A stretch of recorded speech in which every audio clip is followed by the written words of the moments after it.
चाहिँ New York city घुम्न जान लागेको, त्यही भएर बनाउन लागेको हो।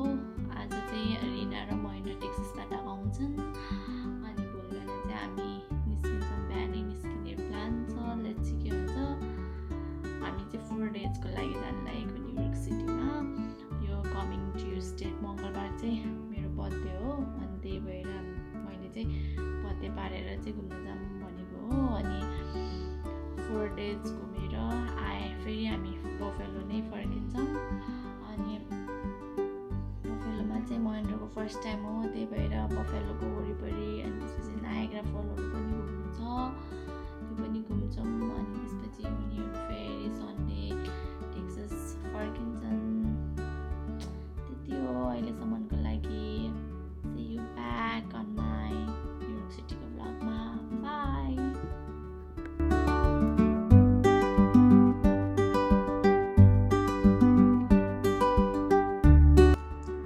We are heading towards New York. See you soon in New York.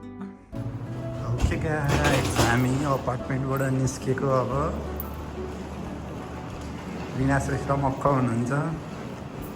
It's our third time to Buffalo, but first time New York जान लाग्यो अब हामी। Okay. सबै प्याकिङहरू भयो, झन्डै लड्नु भइसक्यो के हो। अब हामी उबर कुर्दैछौँ।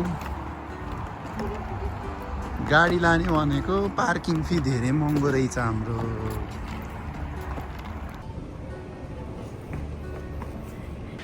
हेलो गाइज, हामी ल्यान्ड भयौँ भर्खरै दुईजना है।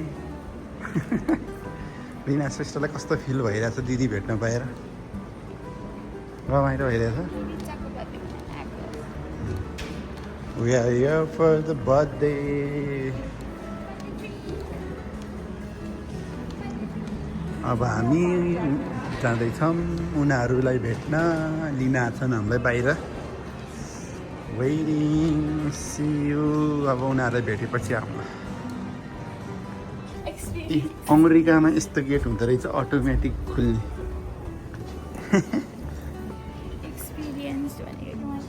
केमा? ए ठाउँको पहिला पनि आइसकेको भएर जान्ने पट्टिदेखि सही ठाउँ आएको हो कि होइन भनेको एक्सपिरियन्स गर्दैछु। यता हेर है। ओ गाइजहरू आए। अब हामी यस्तै हो भनेर त्यही हो भनेर खिच्न लगाएको होइन रहेछ। आफ्नै दिदी भेनाको गाडी नचिनेर अझ त्यही हो भनिदिने। कोही यहाँ आजको सेल्फ कन्फिडेन्स धेरै नै हाई भएर एउटा नि मिलेन। हामी कुर्दैछौँ। गेटबाट निस्किने बित्तिकै लास्टै जाडो भयो। 80-90बाट आएर यहाँ 10भन्दा बिलोमा होला एकैचोटि। हामी टेम्परेचर सकमा पुगेछौँ। प्लेनमा नि गर्मी भयो थियो है। लागिसक्यो। मिठो मिठो खाना के पाके छ? चिकन र गुन्द्रुकको अचार।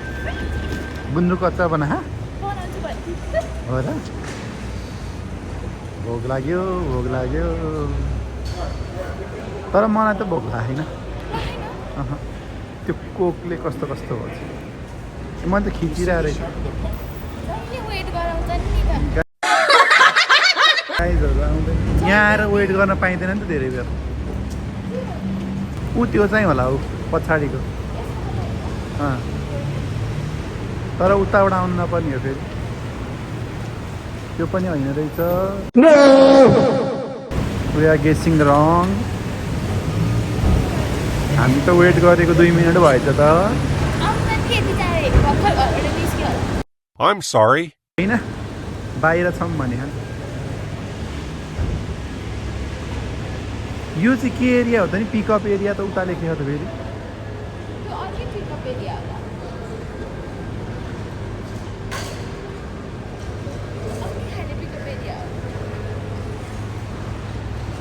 खै गाइजहरूलाई कुर्दा यस्तो हालत खराब भयो, जाडो भयो।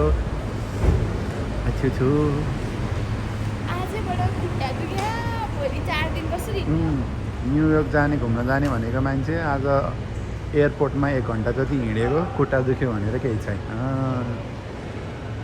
कसरी हिँड्ने हो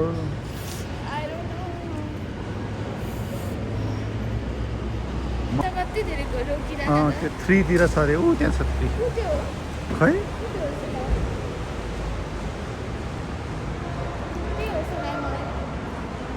गाइजहरू आए भनेर फोन गरेको खोइ वेट गरेछौँ हामी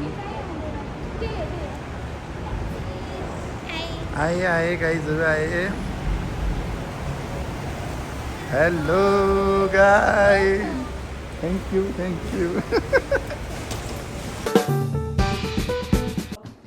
8 बजे निस्किने भनेको अहिलेसम्म निस्के छैन 9 बज्यो ए यहीँतिर खै ढिला गर्ने पार्टी यो दुईजना हो खै यता हेर त 8 बजे निस्किने भनेको दही गनाउन नि है फ्रिजमा छ मैले भर्खरै के कस्तो राम्रो देखेँ त्यो लान्छु सोचेको थिएँ लगाइदिनु होला चाहिन्छ तँलाई गाइज हामी जाने भनेको यी रिचा श्रेष्ठले गरेर ढिला भइरहेछ भिडियोमै त छ नि सबैजना रेडी भइसक्यौँ हामी मलाई अटाउन जान्दैन म पनि यहाँ छु आछै म पनि यहाँ छु भन्दै ऊ देखाइरहेछ उसको अझै राम्रो देखिदैन नाटक गर्दै रहेछ देख्यो हैन सानो त लगाइ हुन्छ कस्तो यार यो उले गर्दा हो के लामो हुन्छ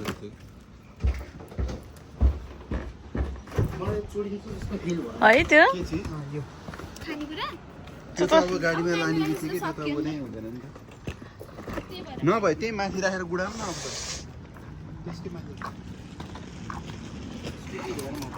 जाडो भयो मलाई त कहाँ तिमी कहाँ जान हाइकिङ जान्न हो ए के अरे हाइकिङ रे क्याम्पेन ओइ ठोकियो क्याम्पेन जस्तै हो 4 दिनको माथि त कस्तो जाडो भयो त यहाँ चिसो चिसो पो भयो फेरि यो के हो कालो यो फाल्ने हो फाल्ने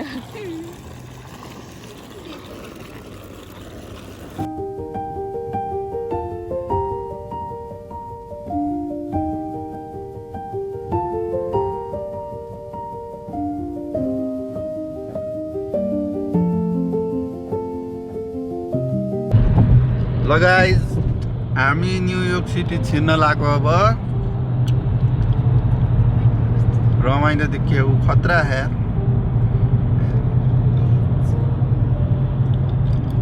अन्त कस्तो फिल भइरहेको ल भन्नुहोस् रमाइलो हेरौँ अब भाइ कस्तो छ त्यहाँ पुग्नु छ है गाइजहरू सिटीमा ऊ त्यहाँ एउटा टावर देखियो टिकट बनाउने होइन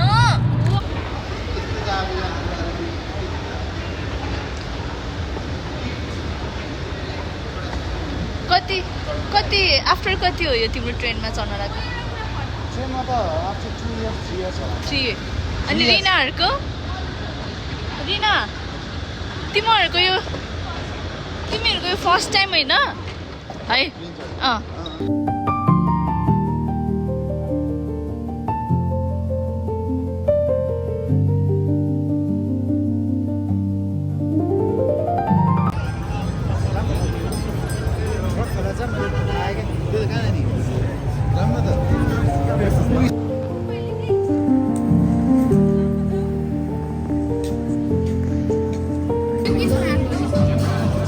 स्विट पनि बुझिन्न कसरी नि भनेको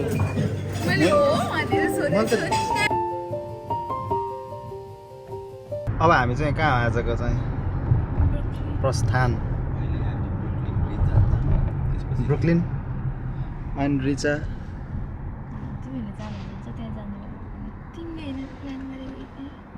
ए मेरै भरमा हो तिमीहरू सबै ओके बाई बाई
कस्तो बन्द के अरे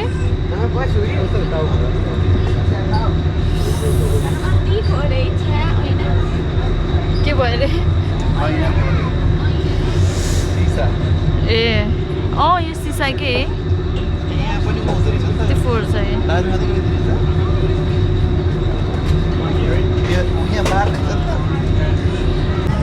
फेरि सुरु भयो अनि यिनीहरू दुईजनाको चाहिँ फर्स्ट टाइम